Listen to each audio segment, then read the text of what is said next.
Assalamualaikum warahmatullahi wabarakatuh.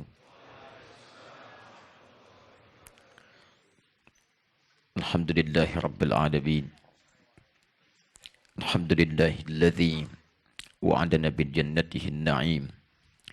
Alhamdulillahilladzi madahal muttaqin. Faqala innal muttaqina fi jannatin wa 'uyun. Alhamdulillahilladzi wa'adal muttaqina bi jannatin na'im. Wassalatu wassalamu ala rasulillahi أحسن العبد الذي وعده ربنا قبل مماته بالجنة فقال إنا أعطيناك الكوثر اللهم صل وسلم وبارك على رسولك الكريم نبيك الأمين محمد وعلى آله وصحبه وأمته إلى يوم الدين أما بعد فيا عباد الله أوصي نفسي وإياكم بتقوى الله فقد فاز المتقون فلا تموتن إلا وأنتم مسلمون فقال تعالى يا أيها الذين آمنوا اتقوا الله حق تقاته ولا تموتن إلا وأنتم مسلمون. Saudara-saudariku dan pemirsa Akhir TV dimanapun Anda berada, Alhamdulillah kita kembali diberikan kesempatan untuk menjalani kehidupan di hari ini dan telah diawali dengan ibadah. Alhamdulillah kita telah tunaikan ibadah salat subuh berjamaah di hari ini. Kita bermohon pada Allah semoga salat yang telah ditunaikan beserta amalan sunnahnya diterima oleh Allah Subhanahu wa taala dengan penerimaan terbaik insyaallah. Allah. Imam kita tadi terdengar membacakan surah Al-Hijr, surah ke-15. Di rakaat pertama tadi yang bisa kita tangkap dibacakan ayat ke-26 sampai ayat ke-44. Diingatkan di ayat itu beberapa bagian yang penting. Bahwa pertama, kita mesti mengerti dan mengetahui hakikat kehidupan kita. Dari apa kita diciptakan, kemana arah tujuan hidup kita.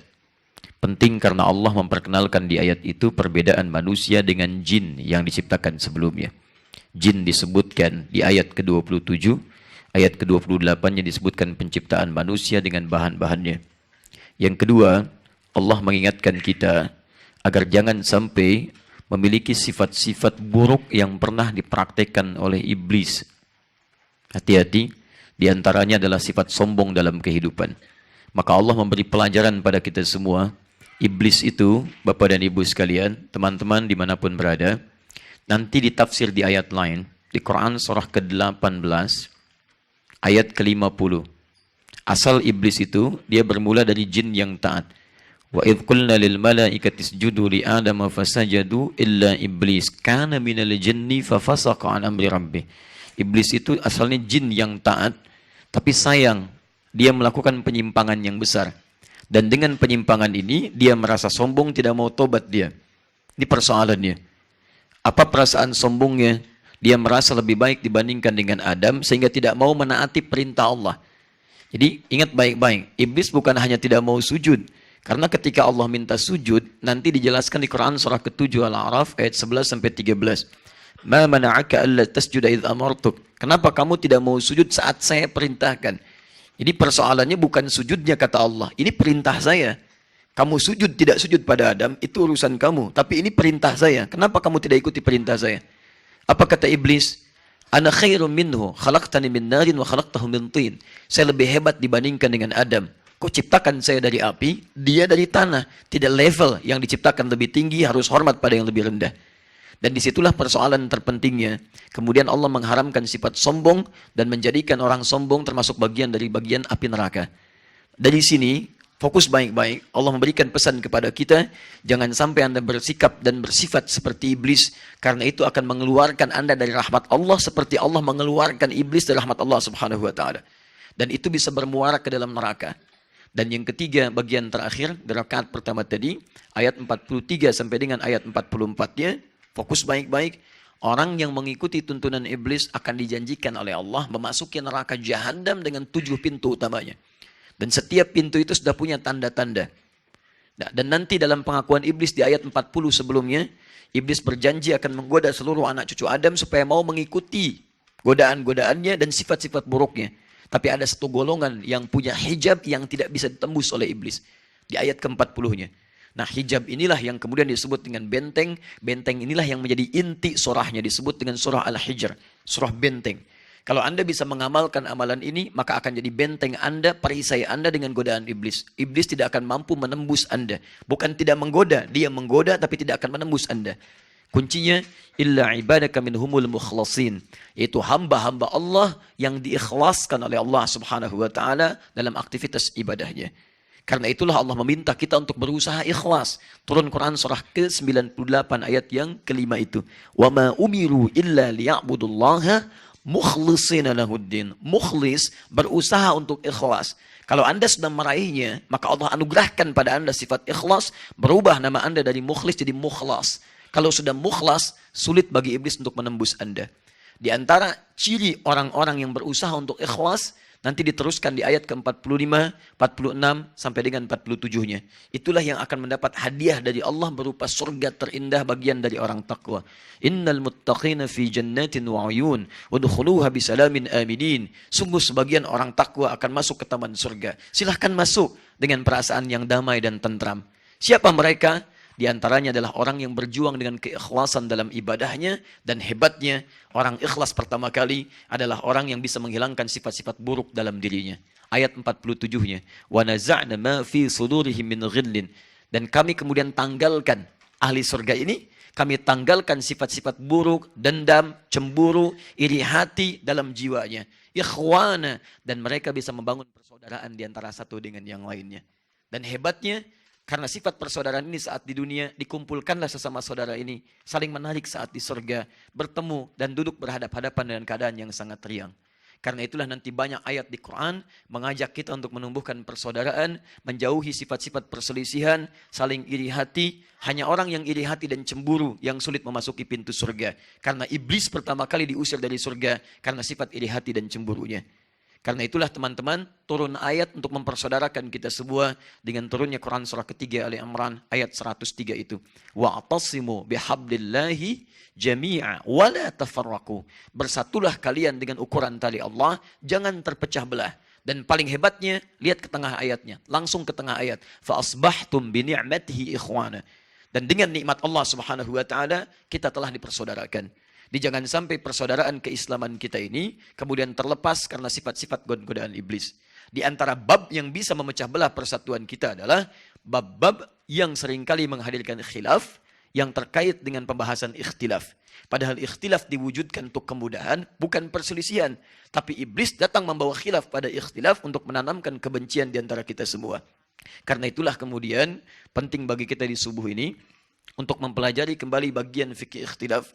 Sehingga dengan pelajaran itu tidak menghadirkan khilaf di antara kita yang berujung pada perpecahan, mengikuti titian iblis, dan bisa menghambat kita untuk memasuki surga Allah.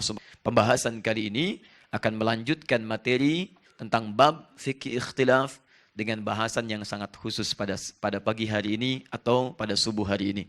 Pembahasannya tentang hukum musik dalam tinjauan Al-Quran dan Sunnah, dan dalam bab fikih yang sekarang insya Allah kita akan coba kaji. Ini pembahasannya cukup bukan hanya hangat, tapi barangkali juga akan menghadirkan sesuatu yang dahsyat. Masih ingat dahsyat? Alhamdulillah. Lebih dahsyat dari matinya listrik tadi ya. Kita coba lihat nanti. Baik, saya mencoba membahas bab ini karena kita sudah agak mulai pada pembahasan-pembahasan yang cukup hangat. Jadi saya lebih melengkapi bahasan-bahasan dengan referensi yang cukup lebih serius. Tadi dikatakan saya mencari beberapa hal. Ya, saya mencari hal-hal yang cukup bisa menguatkan pembahasan kita hari ini.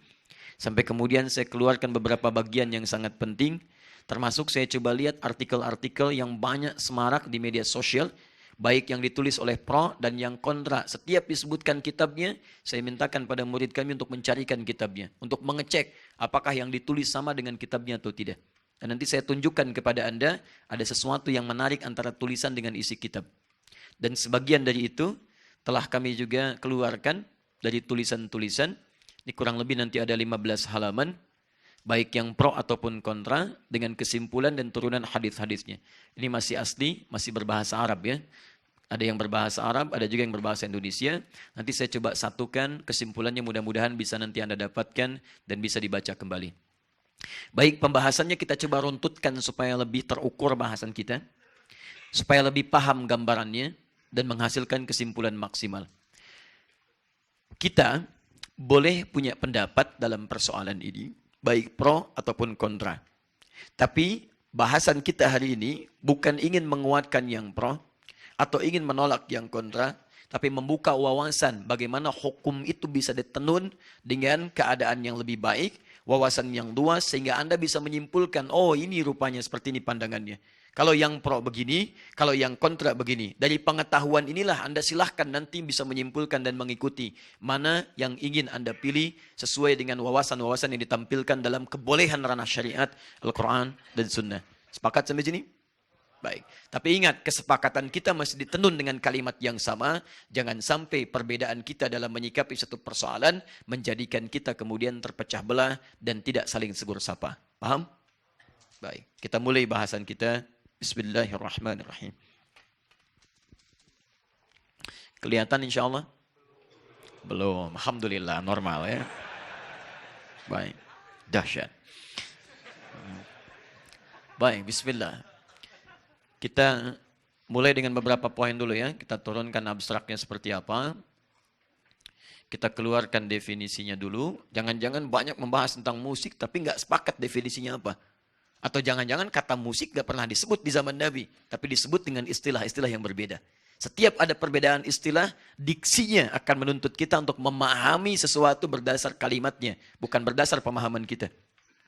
Dari sini kita turunkan kemudian peristiwa di zaman Nabi-nya. Dari sini kita keluarkan dalilnya. Dari dalil kita keluarkan pendapat ulamanya. Dari pendapat ulama kita turunkan perbandingan mazhabnya. Dari perbandingan mazhab atau pendapat ini, kita turunkan kemudian tarjihnya. Mana yang paling kuat di antara pendapat ini. Dari tarjih ini muncul kesimpulan. Dari kesimpulan ini baru masuk pada pilihan. Dari pilihan ini, disitulah Anda menentukan pilihan sesuai dengan konteks pembahasan yang kita bahas. Jadi ada 1, 2, 3, 4, 5, 6, 7, 8, 9 poin yang kita bahas. Dan cukuplah di sini ada beberapa SKS untuk bisa membahas ini. Ya. Baik. Fokus baik-baik. Nah ini pembahasannya masih 9 poin ini. Ya, Anda nggak bisa tiba-tiba melahirkan kesimpulan. Apa itu musik hukumnya? Haram. Nggak bisa. Halal. Tidak bisa. Mohon maaf. Kalau Anda sempat kuliah di beberapa kampus di Timur Tengah. Misal, baik di Mesir Al-Azhar, di Libya kuliah dakwah, di Tunisia Zaituna misal, ataupun di Maroko Ibn Tufail dan sebagainya. Itu soal kalau ujian. Kadang-kadang cuma 1. Tapi 1 itu jangan dikira mudah untuk menjawab. Apa hukumnya musik? Anda jawab haram, nilainya 0. Jawabannya mesti diurutkan dengan 9 poin ini. Apa persoalan musik itu? Apa definisinya? Bagaimana peristiwanya? Apa dalilnya? Apa pendapat ulama tentang dalil ini? Bagaimana perbandingannya? Bagaimana tarjihnya? Apa kesimpulannya? Setelah itu apa pilihan Anda di situ? Setelah itu baru dapat nilai. Bisa 10 halaman satu soal. Nah, sekarang kita turunkan dulu. Persoalan abstraknya dalam fikih ikhtilaf ditemukan dalam khazanah pemikiran Islam. Sampai dengan kondisi kekinian, pandangan-pandangan berbeda tentang hukum musik. Sebagian secara garis besar, itu bisa dibagi 2 bagian. Ada yang pro, kita katakan, dalam pro artinya ini, membolehkan musik dalam praktek kehidupan. Boleh. Ini pun ada dibagi 2 bagian. Ada yang membolehkan dengan syarat-syarat atau kondisi tertentu. Boleh terikat. Ada juga yang cukup ekstrim kubunya, boleh tak terbatas. Artinya boleh saja, tanpa ikatan. Boleh mutlak. Ada lagi di sini yang kontra terhadap musik. Ya, kontra di sini artinya tidak mendukung yang pertama tadi. Ini pun kemudian kita turunkan menghadirkan hukum haram. Haram ini pun dibagi 2 lagi. Ada haram yang mutlak. Mutlak haram. Gak boleh sama sekali. Jadi kalaupun dikatakan musik haram hukumnya. Ini sudah qat'i. Gak boleh. Ijma' dan sebagainya. Nah, ini hukum yang pertama. Yang kedua, haramnya haram terikat. Ya, jadi tidak mutlak, muqayyad. Dalam keadaan tertentu ada yang tidak diharamkan, ada pengecualian di sini, terikat. Nah, kita lihat. Dari dua hal ini, baik yang pro membolehkan dengan dua turunannya, ataupun yang kontra, kemudian dengan dua turunannya, haram dengan dua turunannya, yang jadi persoalan, perbedaan pandangan dari ulama ini, yang sebetulnya sudah tuntas bahasannya, dimunculkan lagi dalam setiap perkembangan zaman, disampaikan kepada kalangan awam, dan awam tidak memahami bagaimana ulama menyimpulkan hukum. Tahu-tahu sudah mendapatkan keterangan dari guru-guru tertentu yang mengajarkannya. Yang ikut pengajaran di sini maka menyimpulkan boleh, yang ikut di sini menyimpulkan haram. Yang persoalan terbesarnya kadang-kadang karena keinginan kuat untuk memegang pendapat, yang ini tidak pernah membuka dalil-dalil yang ini. Juga demikian yang ini tidak pernah menerangkan dalil-dalil yang ini. Atau persoalannya ketika menerangkan yang ini, yang dikuatkan yang ini saja, sementara yang diambil di sini yang lemah-lemahnya. Sama, yang ini juga diambil di sini yang kuat-kuatnya, kemudian di sini ditampilkan yang lemah-lemahnya. Yang jadi masalah, timbullah kemudian kebingungan di kalangan awam, yang jadi persoalan dari bingung ini jadi perbedaan, lebih persoalan lagi dari perbedaan ini jadi perselisihan. Yang lebih masalah lagi dari perselisihan ini sampai tidak tegur sapa. Yang lebih hebat lagi, ada murid yang bisa menilai guru. Siapa gurunya? Menghalalkan musik ya? Beda manhaj. Masya Allah. Siapa gurunya? Mengharamkan musik ya? Bukan golongan saya. Masya Allah. Lantas golongan siapa? Ini jadi masalah. Karena itu, pagi ini kita coba bahas urai dengan maksimal dua persoalan ini. Kita hadirkan turunannya. Kenapa ada yang pro? Apa dalilnya? Kenapa ada yang kontra? Apa dalilnya? Setelah itu kita perbandingkan, baru di situ kita simpulkan. Jelas sampai sini? Belum saya jelaskan. Bagaimana bisa jelas? Saya baru buka gitu ya. Baik. Jangan sampai karena suara tadi dalam sholat tidak jelas, membuat Anda semakin tidak jelas ya. Ayo, kita turunkan dulu ke sini. Yuk, kita sepakat dulu. Apa itu musik? Harus disepakati dulu. Karena kalau kita tidak sepakat definisinya, akan liar pembahasannya. Karena itu setiap ulama ketika membahas sesuatu, itu selalu menurunkan batasan yang disebut dengan ta'rif. Namanya definisi. Lughatan wastilahan. Apa menurut bahasa, apa menurut istilah. Misal, bisa, apa artinya bisa? Halo? Mampu, dapat. Baik, secara bahasa itu banyak. Banyak, bisa mampu, bisa berarti mampu, dapat. Bisa berarti racun yang melekat pada hewan tertentu. Baik, nah sekarang kita harus batasi. Dalam batasan apa kita membahas tentang kata bisa ini? Turunkan. Ini secara bahasa. Kalau saya ingin bahas dalam dunia hewan, maka apa yang dimaksudkan? Racun. Umumnya ini. Umumnya ini. Tapi kalau saya bahas misalnya dalam dunia motivasi dan sebagainya, mustahil dipahami dengan racun. Anda harus bisa berbahasa Arab. Racun itu. Tidak. Pasti yang pertama yang ini. Karena itu nanti dalam bahasan-bahasan syariat pun itu ada turunan. Misalnya sunnah. Sunnah dalam pengertian apa? Sunnah dalam pengertian ilmu hadis, sunnah dalam pengertian fiqih, atau sunnah dalam pengertian usul fiqih. Tiga ini bisa beda. Jangan Anda pahami setiap sunnah itu maknanya akan sama. Tidak. Dalam fiqih beda dengan usul fiqih. Dalam usul fiqih beda kemudian dengan dalam ilmu hadis. Akan lain. Nah sekarang persoalannya, ketika Anda membahas tentang musik, apa definisi musik yang dimaksudkan dalam hadis-hadis Nabi SAW dan ayat-ayat Al-Quran. Jangan-jangan tidak seperti yang kita gambarkan sekarang. Nah untuk melacak itu semua, kita keluarkan peristiwa yang terjadi di masa Nabi, supaya Anda paham menghukuminya. Ini yang dimaksudkan di masa Nabi. Jadi kalau turun ayat, atau hadis, atau peristiwa, jangan diukur dengan masa kita dulu. Kembalikan dulu pada peristiwa dimaksud, baru kita paham maksudnya apa.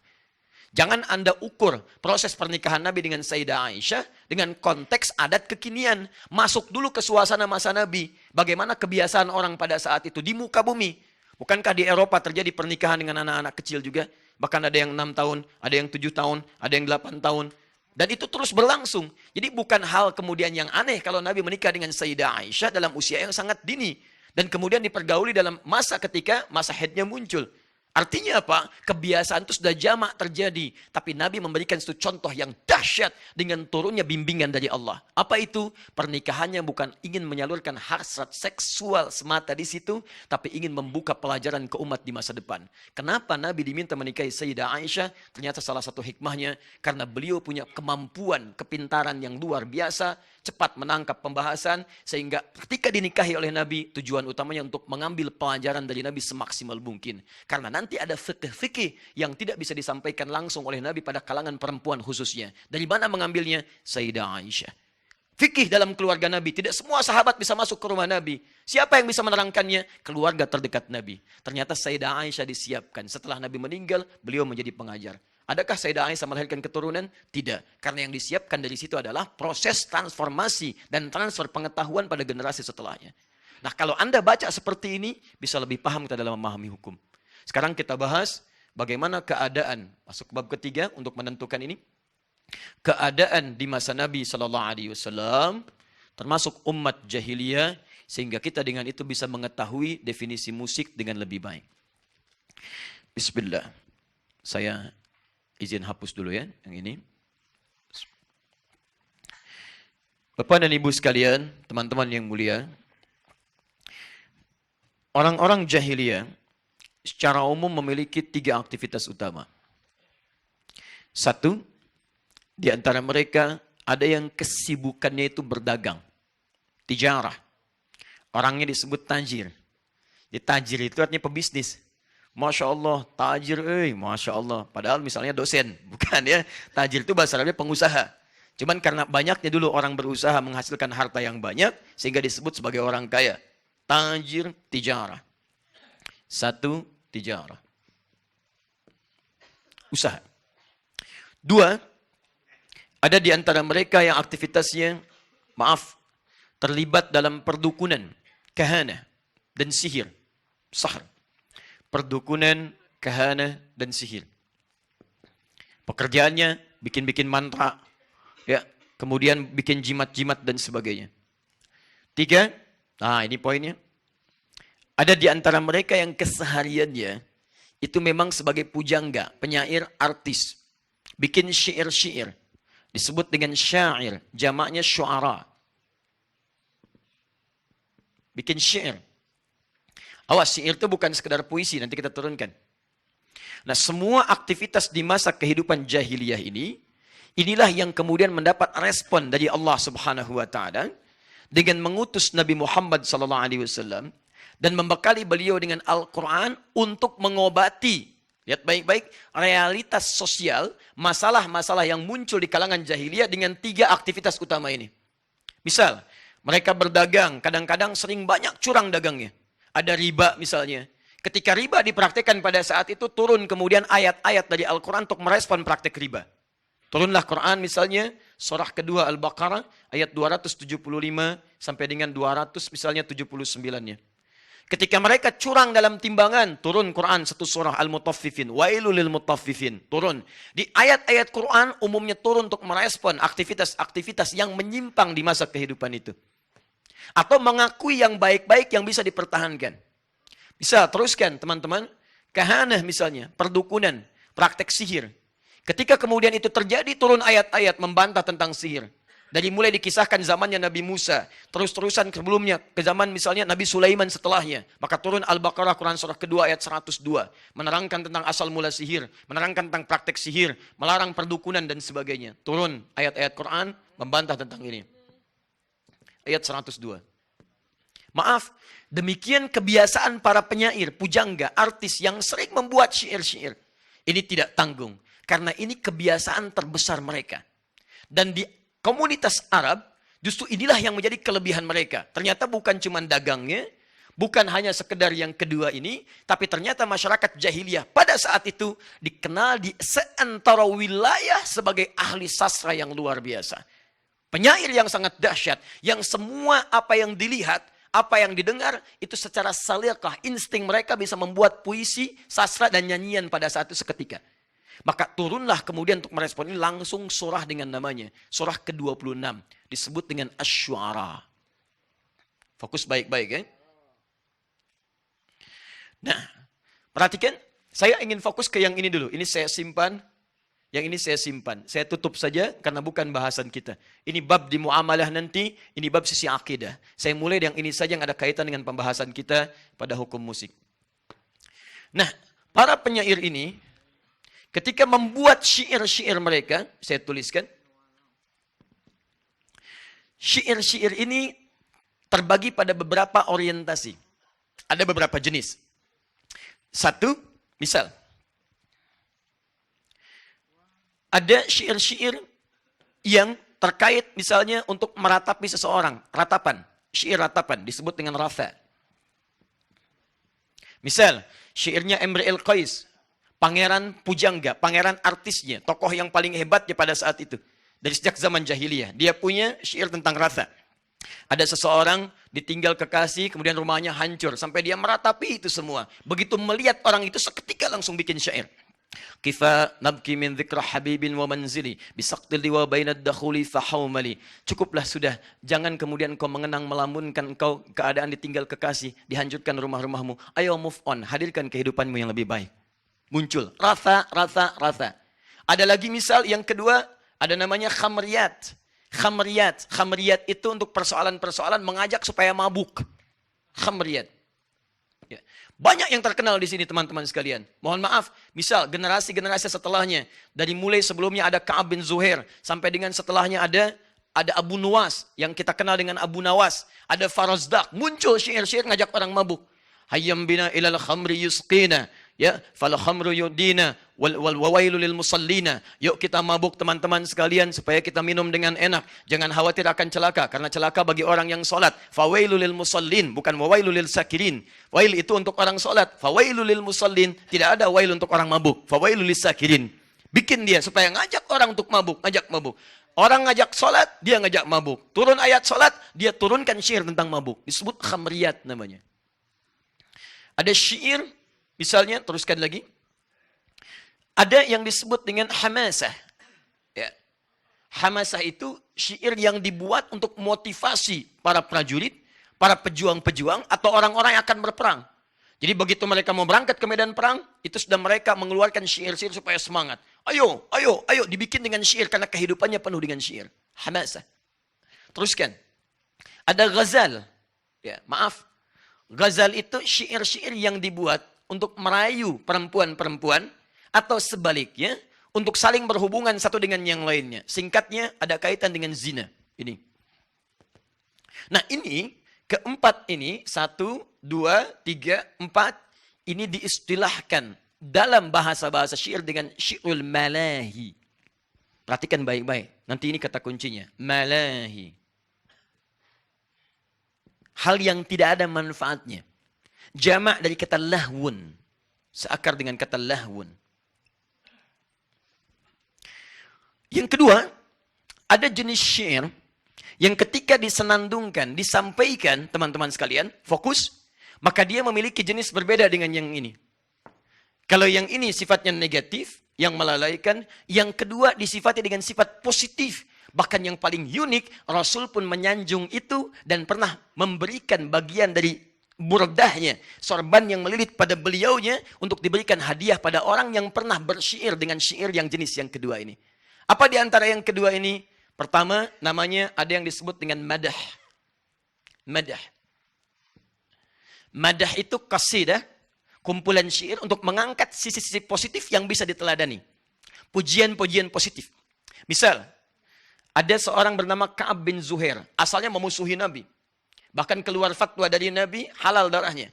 Kemudian setelah itu dia bertobat, ketika mendengar itu dia bertobat, memperbaiki keadaannya. Cuman dia tidak bisa merubah karakternya karena tabiatnya seorang penyair. Penyenandung dia. Ya, karena tidak bisa merubah kebiasaannya, tipikalnya masih dalam konteks dia penyair, maka dia mendalami terus syairnya tapi merubah dari yang sifatnya mencela, menghina disebut dengan haja, saya belum turunkan tadi, syair untuk celaan, dirubah menjadi madah. Maka datanglah dia kepada Nabi untuk menyampaikan taubatnya di hadapan Nabi SAW. Bertobat kepada Allah lalu dia membuat satu syair yang sangat terkenal.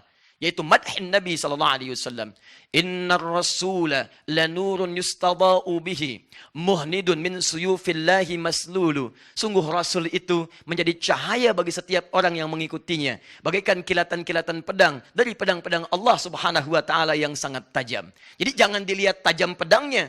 Maksud beliau itu, awalnya saya berbuat salah sampai mendapatkan fatwa untuk hukuman mati dengan pedang yang sangat tajam. Tapi dengan kasih rahmat Rasulullah SAW dari Allah Subhanahu wa taala, ketika saya bertobat, pindahlah pedang tajam itu kepada cahaya yang bisa diikuti. Tiba-tiba dari yang tajam berubah menjadi rahmat kepada saya. Pujian kepada Nabi SAW. Ketika disampaikan kalimat itu, Nabi kemudian melepaskan burdahnya, dipakaikan kepadanya dan menyanjungnya. Inilah contoh orang tobat yang baik. Dibayangkan orang berbuat syair di hadapan Nabi, dipuji oleh Nabi SAW, diberikan hadiah di hadapannya. Nah, kasidah ini misalnya muncul lagi. Misal, Hamasah, syairnya yang positif, yang baik. Pernah dengar kalimat ini? Tala'al badru alaina min thaniyatil wada'i wajaba syukru alaina mad'a lillahi da'i. Pernah dengar itu? Baik, itu pun sama, itu syair. Syairnya Hamasah tapi yang positif. Itu didendangkan, disampaikan pada saat Nabi perang dari pulang Tabuk. Disampaikan, dibacakanlah syair-syair yang dimaksudkan. Ada lagi yang memuji-memuji alam. Misal, mohon maaf, ketika Anda melihat misalnya suasana musim semi, pohon-pohon mulai bagus, tumbuh bunga-bunga, tiba-tiba muncul kemudian kalimat-kalimat yang indah. Atakar rabi'u. Masya Allah. Ataka rabi'u yakhtalu dhahika minal husni hatta kada an yatakallama. Hei, musim semi telah tiba. Bunga-bunga mulai muncul. Saking merekahnya kalau Anda lihat seperti orang-orang yang tertawa. Madah. Biasa. Positif nilainya. Nah, yang saya maksudkan, dari suasana ini ketika mereka membuat syair, Bapak dan Ibu sekalian, turunlah ayat Al-Quran untuk menyikapi dua jenis syair ini. Turun Quran surah ke-26 Asy-Syu'ara, ayat 224 sampai 227. Disebutkan langsung dua golongan ini. Satu dicela, satu dipuji. Mana yang dicela? Golongan yang pertama ini. Turun Quran surah 26 ayat 224-nya. Wasyu'ara'u yattabi'uhumul ghawun. Dan para penyair itu, para pujangga itu, para penyenandung, para penyanyi itu umumnya seringkali larut dalam kesesatan. Larut dalam kesesatan. Alam tara annahum fi kulli wadin yahimun. Tidaklah engkau perhatikan kalau mereka mau mencari inspirasi-inspirasi, kadang-kadang datang ke lembah-lembah pada saat itu. Yang dimaksud lembah kalau sekarang tempat yang sepi, sunyi, mojok-mojok, nyari lirik gitu kan. Ya lama nggak ada kerjaan, nggak silaturahim, nggak ngerjakan yang baik-baik, nggak mengerjakan yang manfaat, tidak ada aktivitas, hanya untuk mendapatkan lirik saja. Kadang-kadang lampu sudah nyala, dia sengaja matiin. Kalau kita kan mengharapkan nyala, mic nyala, itu yang kita harapkan. Dia enggak, mic dimatiin. Kenapa dimatikan? Mencari inspirasi. Lama. Sehingga kadang-kadang melalaikan hal yang bermanfaat. Bahkan sholat kadang tertinggal. Bahkan aktivitas kadang tertinggal. Itu dicela oleh Quran. Dan hebatnya ketika turun ayat-ayat positif, ayo sholat, dia turunkan ayat mabuk. Ayo kita ibadah, dia turunkan ayat untuk hal-hal yang tidak bermanfaat. Malahi namanya. Maka ini yang dicela oleh Al-Quran. Turun ayat, kemudian menjelaskan kebiasaan mereka dan mencela perbuatannya. Tapi lihat baik-baik. Begitu masuk ke ayat 226, ayat 227, akhir dari ayatnya, ini poinnya. Langsung ke ayat 227-nya. Illalladzina amanu. Tapi ada di antara para penyair itu, para pujangga penyenandung itu orang-orang yang beda dengan yang pertama. Dia gunakan syair-syairnya, dia gunakan lirik-liriknya, amanu untuk menguatkan imannya kepada Allah Subhanahu wa taala. Wa amilus shalihat, justru syairnya dia munculkan untuk melahirkan amal-amal saleh. Wa dzakarullaha katsira, dan mereka justru menjadikan syairnya untuk menjadikan orang ingat kepada Allah Subhanahu wa taala. Masya Allah, dipuji oleh Quran, wantasaru min ba'di ma zulimu, dan mereka mendapatkan kemenangan setelah banyak mendapatkan penyiksaan-penyiksaan dari yang lainnya. Teman-teman, ayat 227 ini justru menampilkan hal yang berbeda. Yang ini mencela, yang ini memuji dan mengangkatnya. Ini penolakan, ini pengakuan. Sekarang persoalannya, apa hubungan dengan musik?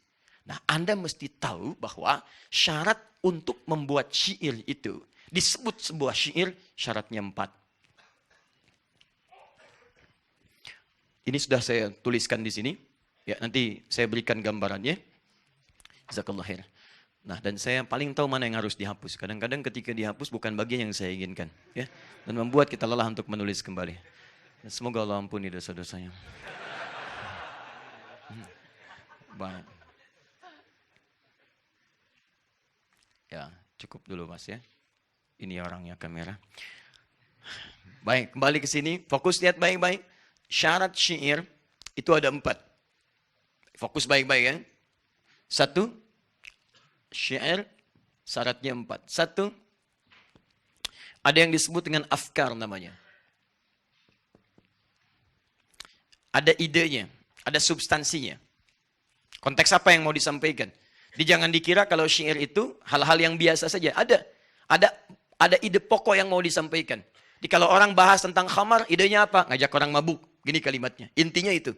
Ada orang ingin motivasi pada keburukan, hamasa. Yang penting bisa, mohon maaf, ide ini bisa disampaikan dan orang bisa diajak dengan kalimat-kalimat ini. Afkar. 2, khayal. Khayal. Sisi imajinasi. Tidak akan kalimat-kalimat disebut dengan syair, disebut dengan lirik yang bagus kalau tidak punya daya imajinasi yang kuat. Karena itu mohon maaf, orang kalau bersyair itu tidak akan mungkin langsung pada kalimat biasa. Dia akan mulai dengan kalimat-kalimat gambaran dulu secara umum, lalu masuk pada konteksnya dengan bahasa yang sangat dalam. Kadang-kadang satir di dalamnya. Ini khayal namanya. 3, uslub. Gaya bahasa yang fasih. Ada seorang bernama Nabighah Az-Zibyani. Ya, dialah orang yang kemudian bisa meneliti mana para pujangga yang fasih, yang tidak fasih. Jadi setiap Anda akan membuat syair, setoran dulu pada beliau. Setoran. Kalau kata beliau fasih, ayo lakukan. Kalau kata beliau enggak fasih, perbaiki lagi. Persis setoran Al-Quran. Ada tahsinnya. Tahsin dalam syair. Dia begitu datang, ditahsin oleh Nabighah. Tahsin, tahsin, tahsin. Bagus, lakukan. Tidak, jauhkan. Jadi tidak semua orang yang datang bersyair bisa disebut syairnya itu sempurna. Nah, yang keempat, musik. Musik. Bukan musyrik, musik. Musik. Syarat syair disebut syair, dia memiliki musik. Apa musik yang dimaksudkan di sini?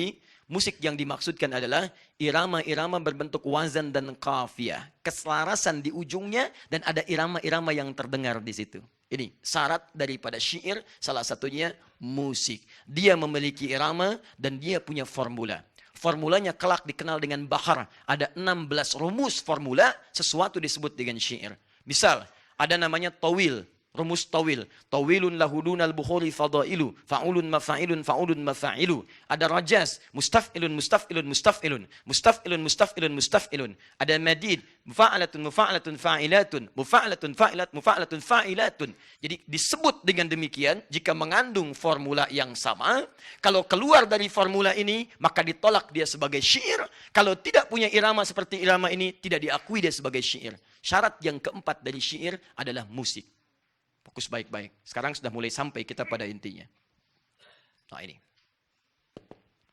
Fokus. Jadi ketika seseorang membuat syair, dia harus memenuhi 4 unsur ini. Satu di antara 4 hilang unsurnya, maka dia keluar dari definisi yang disebut dengan syair. Apa kaitan pembahasan kita? Pembahasan kita akan menuntut pemahaman ketika Anda menyebut musik, dan kebiasaan-kebiasaan di masa itu, perhatikan baik-baik. Nanti ayat-ayat Quran yang turun, hadis-hadis yang disampaikan oleh Nabi SAW, seluruhnya merespon kebiasaan masyarakat Arab dalam konteks kehidupan bermusik mereka dalam syair. Contoh, buka Quran surah ke-31 Luqman, ayat yang ke-6. Perhatikan baik-baik.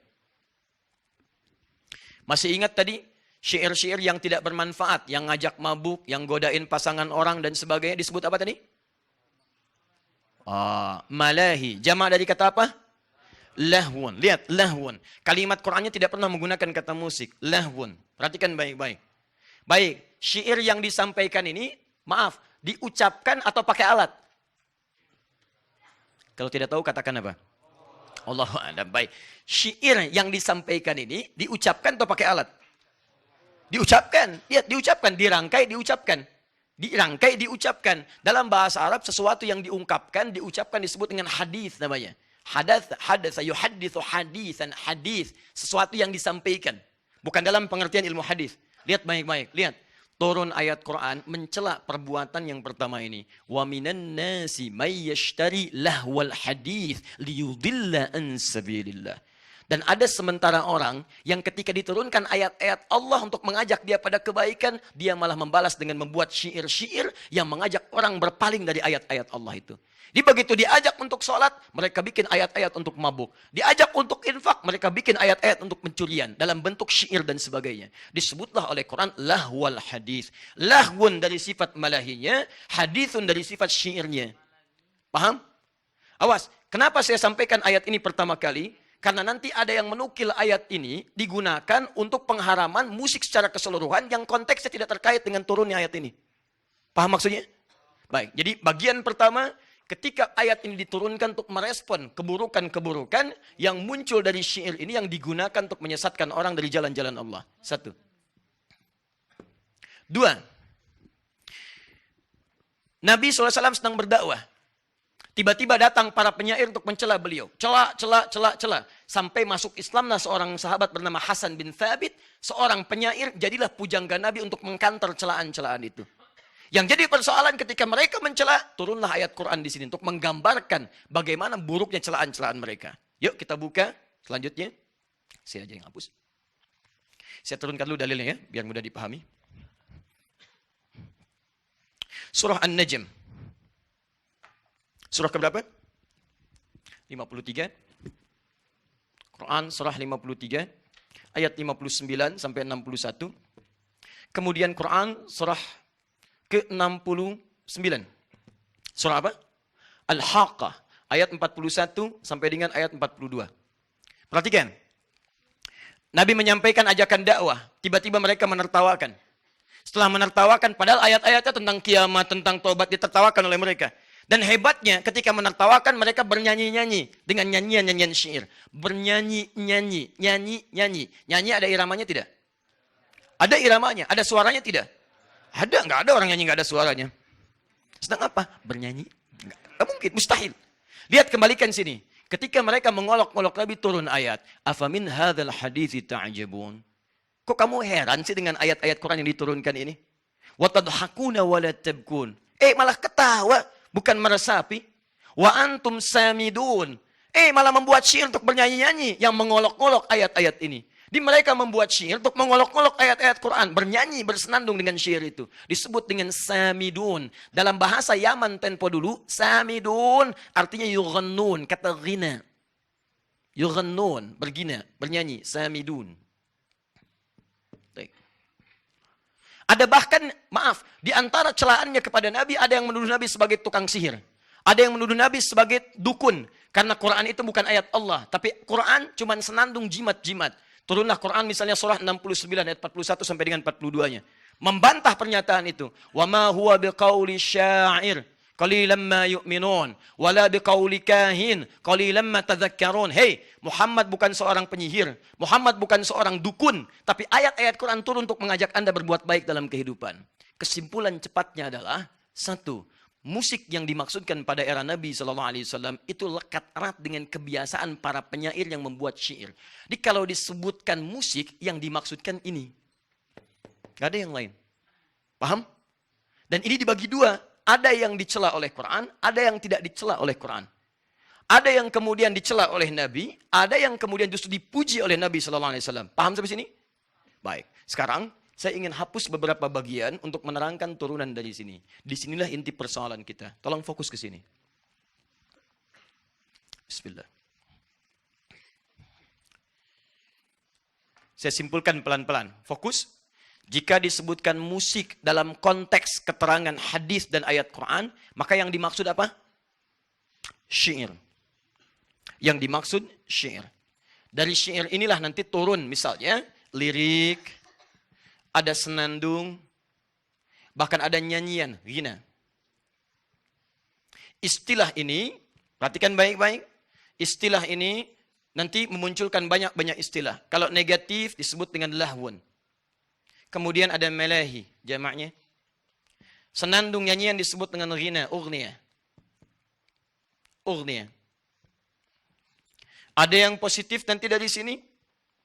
Yang menghasilkan hadis-hadis dan ayat-ayat Quran untuk mengangkat, membenarkan ya konteks yang dilakukan pada saat itu. Jadi ada yang positif, ada yang negatif.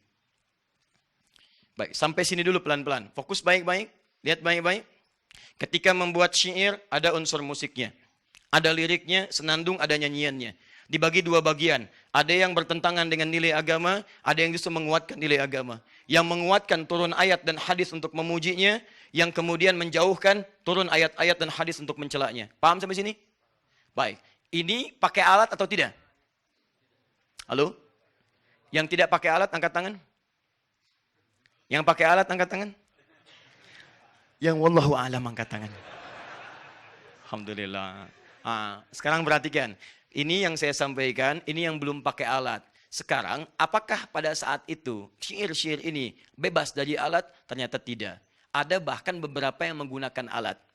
Misal, ada yang pakai rebana. Ada. Ya, dikenal dengan toblun atau tobulun. Ada. Anda pernah lihat gendang besar kalau dalam peperangan? Ya, misal ada acara-acara film-film kolosal, dokumenter. Begitu mau perang dipukul kendangnya. Dung, dung, dung. Beduk, seperti beduk. Pernah dengar itu? Baik, pernah lihat yang ketika ada nyanyian kemudian pakai rebana, tangtung tangtung tangtung tang, tangtung tangtung tangtung tang, ada yang seperti itu? Pernah dengar? Baik, misalnya, itu disebut dengan toblun. Sudah ada, masa dulu sudah ada. Ada yang kemudian dari kayu namanya ud dan diberikan senar di situ. Ya, disebut gitar tempo dulu. Gitar itu dari bahasa Arab, autar namanya. Dari bahasa Arab, bukan autan. Autan buat nyamuk. Autar. Autar ini. Jadi gitar itu bukan dari bahasa Inggris asalnya. Diambil dari bahasa Inggris ambil dari bahasa Arab. Autar asalnya. Autar, nah jadi autar ini senar-senar yang dilekatkan pada kayu dan dipetik. Biasanya sampai 3 senar di situ. Ketika dipetik ini alatnya berubah namanya menjadi ma'zifah. Jamaknya disebut dengan ma'azif. Ma'zifah. Ma'zifah. Jamaknya disebut dengan ma'azif. Sekarang ini inti yang paling penting dari pembahasan kita. Ada para penyair yang mereka dalam syairnya hanya menggunakan kata-kata saja. Ada para penyair yang dalam syairnya diiringi kemudian dengan alat-alat. Di antara alatnya ada rebana toblon, ada alat petik ma'zifah, jamaknya dengan ma'azif. Nah, dua hal ini pada masa Islam di zaman Nabi SAW itu pun masih berlangsung dan menariknya dua negatif ataupun positif juga terjadi di masa Nabi SAW. Setelah masa Islam, maaf, yang bersyair masih ada. Contoh, saya ambil yang positif dulu misalnya ya, dan itu ada di hadis-hadis yang sahih, riwayat Al-Bukhari, riwayat Muslim, riwayat Abu Daud, bahkan sebagian disahihkan oleh Syekh Muhammad Nasiruddin Al-Albani. Dan setelah saya rangkum di sini, ada sekitaran sampai 5 sampai dengan 9 hadis. Tayyib. Misal, saya berikan contoh saja ya. Di Ibnu Hibban hadisnya sahih, nomor hadis 6892. Ya. Baik, teman-teman hadisnya dari Buraidah. Hadisnya dari Buraidah. Satu kali ada 2 orang yang berdendang. Ya, di hadapan Nabi SAW, di hadapan sahabat Abu Bakar As-Siddiq, di hadapan sahabat Uthman bin Affan. Mereka berdendang, nyanyi-nyanyi. Ada liriknya, ada iramanya, ada macam-macamnya. Apa yang terjadi? Ketika mereka sedang berdendang, Nabi tidak melarang mereka. Tapi ketika Umar datang, Umar bin Khattab radhiyallahu taala anhu datang, kemudian dilemparkanlah kemudian ya rebana yang mereka pegang, dilemparkan oleh mereka, lalu Nabi mengatakan, ya datanglah Umar, yang saat Umar datang, setan akan takut kepadanya. Setan akan takut kepadanya. Perhatikan, hadis ini kata para ulama hadis menunjukkan 2 pesan sekaligus. Ada yang dibenarkan, ada yang tidak dibenarkan. Apa yang dibenarkan? Pertama, yang dibenarkan adalah keadaan ketika mereka menyanyi bersyair di hadapan Nabi SAW, tidak ada kalimat-kalimat yang langsung disanggah oleh Nabi. Kalaulah seketika itu haram, tentu Nabi akan mengatakan, jangan berdendang di hadapan saya, itu haram. Tinggalkan, tinggalkan. Tapi yang paling menarik, kenapa Ustadz saat Umar masuk kemudian dilemparkan alat-alat itu? Karena sebagian dari alat-alat yang digunakan, pernah digunakan di tempat-tempat yang lainnya atau tempat-tempat yang mengarahkan pada maksiat. Contoh, tidak sedikit orang-orang menggunakan gitar, kemudian gitar yang saya maksudkan yang tempo dulu, kemudian rebana untuk mengiringi perbuatan-perbuatan maksiat yang terjadi pada saat itu. Contoh, mohon maaf, fokus ini, itu dulu orang Arab kalau mau maksiat, mereka akan datang mengenakan jubah terbaiknya untuk menunjukkan status sosialnya. Biasanya menggunakan sutra. Laki-laki pakai sutra, datang. Kemudian dia bawa, maaf ya, perangkat-perangkat mabuk. Dari yang perasan kurma, perasan anggur, dan sebagainya. Setelah itu disertailah dengan penyanyi-penyanyi biduan-biduan sambil diiringi dengan alat-alat musik. Ada yang pakai rebana, ada yang pakai kemudian gitar-gitar yang dipetik pada masa itu. Sebagian bersenandung, sebagian yang mabuk, ada yang zina dan sebagainya. Dari situlah Nabi pernah mengeluarkan hadis di masa yang akan datang. Itu telah dihapuskan oleh Nabi seperti itu. Jangan mabuk lagi, jangan zina lagi. Turun ayat melarang zina, turun ayat melarang mabuk. Bahkan sampai 4 tahapan. Turun ayat melarang hal-hal yang tidak bermanfaat. Setelah itu sepi semua itu. Tapi kata Nabi, akan muncul di masa datang di antara umatku yang menghalalkan lagi proses seperti itu. Digabungkanlah 4 tadi. Mereka menghalalkan zina, mereka menghalalkan khamar, mereka menghalalkan sutra, dan mereka menghalalkan ma'azif. Nabi bukan menyebut musik, bahasa hadisnya ma'azif. Kenapa Nabi menyebut ma'azif? Karena sebagian alat itu ada yang digunakan pada yang negatif. Mengiringi orang untuk berbuat maksiat. Jadi kalau Anda menemukan hadis itu bukan berbicara masalah hukum mutlak musik, bukan. Hadis itu ingin bicara tentang konteks maksiat yang terjadi di masa Nabi. Yang sering diakibatkan oleh penggabungan antara alat-alat musik dengan tujuan-tujuan maksiat. Coba Anda cek, kalau orang muncul dengan glamoritas, dengan alat-alat yang tadi, disertai dengan alat-alat musik, pasti ujung-ujungnya maksiat. Silahkan cek. Cek kalau tidak keliru. Silahkan, kalau Anda tidak percaya silahkan. Di sampingnya ada minuman, menggunakan suasana glamor, terus ada alat-alat musik di sampingnya, ada yang nyanyi, pasti minimal akan terjadi maksiat. Kalau tidak ikhtilat joget bersamaan, kalau tidak kemudian mabuk-mabukan, apa yang terjadi? Ujung-ujungnya zina. Itu persoalan terbesarnya. Silahkan cek, bukankah ada tempat-tempat menampung seperti itu? Ya, misal ada sebagian tempat-tempat disebut dengan diskotik, ada klub malam, dan malam bukan siang. Belum ada klub siang, kan? Ada klub malam, ada diskotik, ada macam-macam. Silakan, apa yang terjadi? Begitu musik di setel, alat-alatnya ada, untuk mabuknya ada, musiknya ada, alatnya ada, orang menggunakan pakaian-pakaian yang berjuis, sutranya memang sudah nggak ada, tapi yang dipakainya luar biasa, sama-sama mahalnya, sama-sama alat kesombongannya. Muncul itu, bergabunglah semua elemen ini, inilah yang menyebabkan hukum haram turun. 2. Jadi, fokus, alatnya sudah ada, kemudian nyanyian yang tanpa alat juga ada, tapi hukum-hukum yang disampaikan oleh Nabi keluar 2 bagian dari Nabi. Ada yang mengharamkan, ada yang seketika kemudian menghalalkan. Contoh kedua, saya agak cepat ya. Nanti saya buka kitab, setelah ini kita selesai. Satu kali Nabi melihat Sayyidah Aisyah. Kemudian ketika beliau melihat Sayyidah Aisyah di rumah beliau, masuk ke dalamnya, Sayyidah Aisyah sedang dihibur oleh 2 orang. Ya, yang bantu beliau, jariyah beliau, ketika dihibur menggunakan syair. Ya. Bahkan menggunakan ini, rebana, dufuf, tobel. Dipukul-pukul, nyanyi-nyanyi, dan sebagainya. Datanglah sahabat Abu Bakar As-Siddiq radhiyallahu ta'ala anhu. Ketika beliau datang, beliau tidak suka dengan itu. Nanti saya catat ini. Dan ini nanti diantara yang saya pegang salah satunya. Karena beliau senangnya dengan Quran. Senangnya dengan hal-hal yang baik-baik berupa hadis dan sebagainya. Tidak terlampau suka dengan masalah-masalah musik. Jadi begitu masuk, beliau katakan, apa bimazmuri syaitani fi baitin Nabi sallallahu alaihi wasallam? Kok ada senandung-senandung setan? Maksudnya ini saya nggak suka ini nih. Kok ada yang haram di rumah Nabi sallallahu alaihi wasallam? Abu Bakar memahami setiap musik itu haram. Apa kata Nabi? Hadis sahih. Kata Nabi, Abu Bakar, janganlah usil ya dengan menghukumi mereka. Ini hari raya untuk mereka, biarkan mereka bersenandung. Perhatikan, Abu Bakar menghukumi haram perbuatan 2 orang jariyah tadi. Nabi mengatakan tinggalkan mereka, biarkan mereka bernyanyi karena ini hari raya untuk mereka. Hadza yauma aidihim. Ini hari raya untuk mereka, biarkan mereka bernyanyi. 3. Lihat baik-baik. 3. Teman-teman sekalian, dalam bab pernikahan. Tiba-tiba ada sahabat kalangan yang menikah, suasananya sepi. Nabi perintahkan pada Sayyidah Aisyah. Ya Aisyah, kenapa tidak ada orang-orang yang bernyanyi? Kenapa tidak ada orang-orang yang bersyair? Bukankah orang Ansor senang kalau ada pesta seperti ini, ada yang bernyanyi, ada yang bersyair? Nabi malah memerintahkan, keluarkan dufuf, pukul rebana, dan buat syair-syair yang bagus untuk menghibur mereka. Di hiburan-hiburan, urusan-urusan yang sifatnya dalam kebaikan. Nabi malah meminta dihadirkan, bukan meminta dihilangkan. Ini yang paling menarik.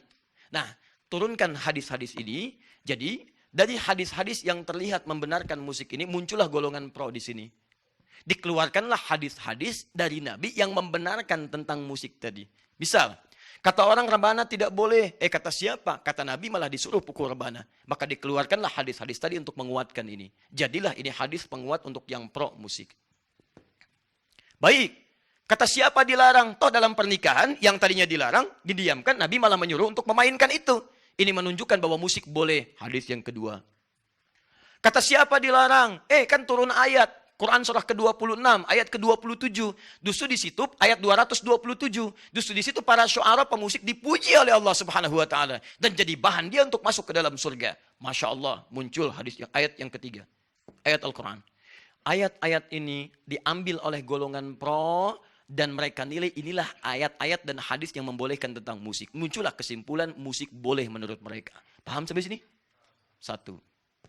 Jadi kalau Anda menemukan orang yang membolehkan musik, boleh jadi kesemuanya akan kembali kepada hadis-hadis dan ayat-ayat ini. Inilah landasan yang menjadikan mereka berpikir bahwa musik itu halal dan benar dalam pandangan agama. Jelas? Hapus. Dua. Lepas dari ini, ada ayat-ayat yang mencela sekaligus hadis-hadis yang menghinakan musik dan para pemusik. Misal, tadi Asy-Syu'ara Quran surah ke-26 ayat 224-nya. Di situ para pemusik dicela. Seringkali menghadirkan kesesatan. Seringkali menghadirkan khayalan-khayalan. Tidak disukai oleh Quran. Kata mereka, haram hukumnya. Dua, turun ayat Quran surah Luqman misalnya. Tadi yang saya bacakan. Turun Quran surah An-Najm. Tadi yang saya bacakan. Di situ semua mencela dan menyebut musik perbuatan yang tidak bermanfaat. Maka mereka menyimpulkan haram hukumnya. Tiga, adanya hadis-hadis Nabi SAW yang jelas menyandingkan musik dengan aspek keharaman seperti zina, khamar, dan sebagainya. Kata mereka, karena musik disandingkan dengan zina, musik disandingkan dengan khamar, yang asalnya haram, maka mutlak hukum musik pun haram seperti halnya zina dan khamar. Paham sampai sini? Keluarlah kemudian hukum dari mereka menghukumi musik sebagai hukumnya haram. Baik. Persoalannya, lihat baik-baik. Saya sebutkan dua kubu ekstrim dulu. Saya belum sebutkan mana pilihan yang rajih di antara ini semua. Fokus. Para ulama ketika melihat hadis-hadis ini dan ayat-ayat Quran, mereka terbagi pada beberapa golongan. Ada yang berpendapat haram mutlak untuk kehati-hatian. Sudah, karena ayat-ayat yang turun, hadis-hadis yang ada, itu tidak banyak yang memuji, tapi lebih banyak yang memalingkan dari itu. Maka mereka berpendapat, bagi saya, haram hukumnya. Haram itu maksudnya saya nggak ingin kerjakan itu. Saya ingin terkait dengan maslahat yang jelas manfaatnya saja. Quran jelas manfaatnya. Hadis jelas manfaatnya. Musik gak banyak manfaatnya. Saya tinggalkan itu semua, saya konsisten dengan ini saja. Maka mereka berpegang teguh dengan hukum keharaman musik. Jadi kalau Anda menemukan, maaf ya, kelompok yang haram mutlak, gak boleh sama sekali, dan sebagainya. Ini yang diambil ayat-ayat dan hadis-hadis yang tadi saya bacakan. Dengan pemahaman hukum musik haram mutlak. Jelas? Persoalannya, begitu disampaikan seperti itu, tiba-tiba yang terjadi ditemukanlah hadis-hadis Nabi membolehkan. Tapi kan dalam pernikahan ada hadis Nabi dan itu sahih. Tapi kan Nabi pernah masuk kepada rumah Sayyidah Aisyah, ada yang bersenandung dan itu benar hadisnya. Bagaimana pendapat Anda? Oh, kalau itu dikecualikan. Kalau itu dikecualikan, boleh dalam konteks itu saja. Akhirnya yang tadinya haram turun sedikit. Haram kecuali. Sama kalau mau dibawa ke konteks kekinian, haram, gak bisa, mutlak itu haramnya. Tapi tiba-tiba ketika sedang sholat, tang ting tung ting, tang ting tung, tang ting tung ting, tang ting tung, handphonenya bunyi. Dan itu musik. Itu musik. Oh, kecuali handphone. Kecuali handphone. Misal ya. Baik. Muncul turunan di sini. Fokus baik-baik. Fokus. Kita sedang membahas persoalan. Maka di sinilah kemudian muncullah kecuali-kecuali di sini. Apa pengecualiannya? Dalam bab nikah boleh. Itu pun diikat dengan hal-hal yang tidak banyak yang melalaikannya. Boleh dalam bab nikah. Sepanjang musiknya tidak terlampau berlebihan, bahkan disyaratkan rebana saja. Selain rebana, nggak boleh. Atau akapela saja. Jadi yang pakai piano tetap haram. Yang pakai gitar tetap haram. Yang boleh pakai rebana saja. Nah, jadi kalau Anda ikut golongan seperti ini, jangan heran kalau kemudian ke pernikahan yang ada cuma rebana. Ya, atau misalnya menggunakan akapela, tidak menggunakan piano dan sebagainya. Maka ini yang dimaksudkan barangkali mengambil hukum yang pertama. Dan Anda tidak harus mencelanya. Karena kita menghormati perbedaan. Tidak ada masalah. Kalau Anda berpegang pada yang ini, karena tujuannya baik, ada masalah. Jangan dicela. Karena mereka saya ingin berhati-hati. Yang ingin saya kerjakan yang ini saja. Yang ini saya takut salah. Takut salahnya menjadikan mereka mengambil sesuatu yang mereka pahami dengan baik. Jelas? Satu. Baik. Kemudian, golongan yang ini tidak sependapat. Kita bandingkan. Mari kita lihat. Anda menyebutkan haram mutlak. Tapi pakai kecuali. Setiap yang haram mutlak, kalau dikecualikan, itu pasti haramnya haram pada zatnya. Pada asalnya sudah haram. Lihat baik-baik. Misal, babi apa hukumnya? Haram. Ada kecualinya enggak? Oh, kata siapa? Ada kecualinya. Buka Quran surah kelima ayat ketiga. Buka Quran surah kedua Al-Baqarah ayat 173-nya. Ada pengecualiannya. Kecuali kalau sedang terpaksa. Terpaksa. Misal, Anda pergi ke Cina. Di Cina misalnya nggak ada makanan di tempat Anda datang. Tidak ada makanan yang halal sama sekali. Kalau Anda nggak makan, Anda bisa meninggal. Yang ada cuma babi. Kalau tidak makan, Anda meninggal. Boleh makan babi? Tidak, besar begitu bagaimana babi besar dimakan? Tidak. Potong dulu, kemudian ambil dagingnya, masak dulu, dan makanlah kemudian secukupnya yang membuat hilang lapar Anda. Makan babi besar begitu. Nah, jadi babi, hukum asal dari babi itu haram. Asalnya haram mutlak. Dikecualikannya kalau sedang darurat. Jadi semua yang haram mutlak itu kalau dikecualikan saat darurat saja. Kalau tidak darurat, dia tidak halal. Tetap haram. Sekarang, mohon maaf, fokus ini. Mana dalil yang mengatakan kalau pernikahan itu darurat?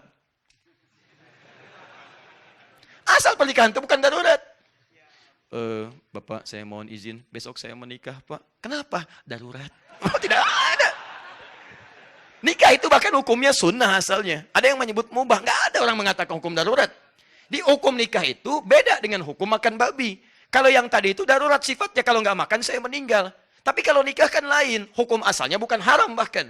Jadi nggak bisa hukum yang mubah, hukum yang sunnah itu dijadikan darurat untuk menepikan yang haram. Jadi kiasnya nggak sama di sini.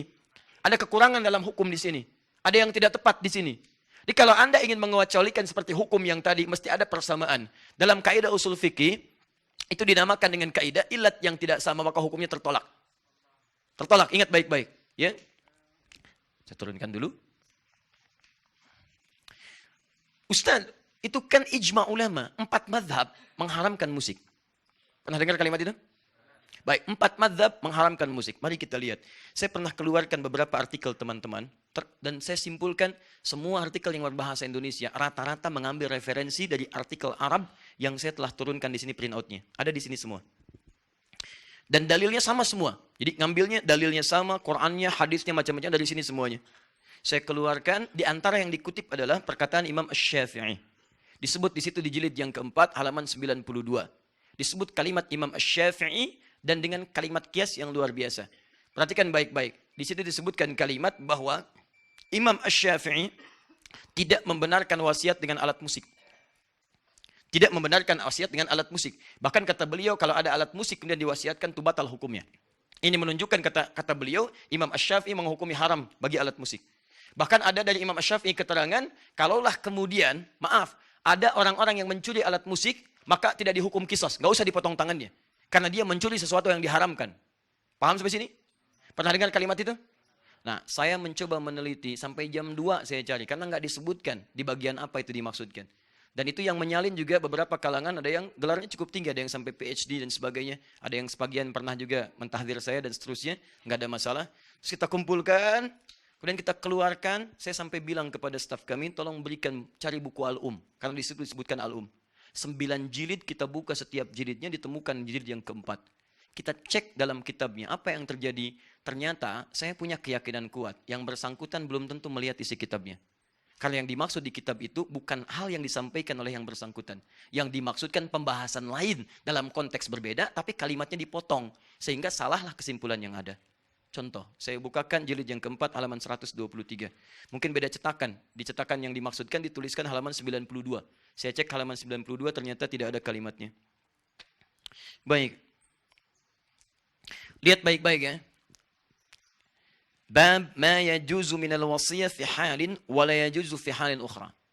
Bab ma yajuzu minal wasiyah, ma yajuzu minal wasiyah fi halin wa la yajuzu fi ukhra. Bab tentang wasiat pada satu hal yang unik sifatnya. Keadaan tertentu boleh, keadaan tertentu tidak boleh. Jadi ada benda yang diwasiatkan untuk ahli waris. Benda ini unik sifatnya. Dia saat yang bersamaan bisa diwariskan, bisa tidak diwariskan. Apa di antara pembahasan yang dibahas ini? Banyak. Ada wasiat tentang pemberian anjing. Ada. Anjing apa hukumnya? Dalam mazhab Syafi'i itu haram mutlak. Dalam mazhab Syafi'i. Haram mutlak. Ya, najis aini. Najis aini. Jadi kalau disentuh pun Anda mesti cuci tangan. Ya, cuci tangannya 7 kali. Salah satunya menggunakan apa? Baik. Nah, yang paling menarik setelahnya pembahasan tentang warisan menggunakan alat-alat musik. Dicontohkan langsung di sini. Misalnya yudrobu bihi. Yang sering dipukul. Misal seperti rebana. Dan kemudian alat-alat musik yang dipetik. Ya, kalau sekarang gitar dan semacamnya. Teman-teman, apa kalimat Al-Imam Asy-Syafi'inya? Dipotong kemudian jadi kalimat